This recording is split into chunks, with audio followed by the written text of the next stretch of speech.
ব্যারাকপুরে মনোনয়নপত্র জমা দিতে আসেন কামারহাটির তৃণমূল প্রার্থী মদন মিত্র। তিনি নিজের জয় সুনিশ্চিত বলেই সংবাদ মাধ্যমের সামনে দাবি করলেন।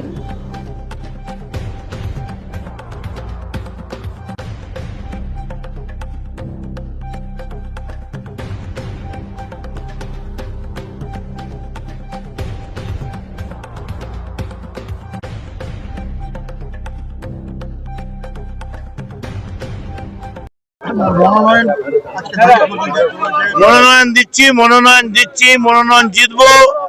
250 বেশি সিট নিয়ে মমতা ব্যানার্জি আসছে। আর মোদী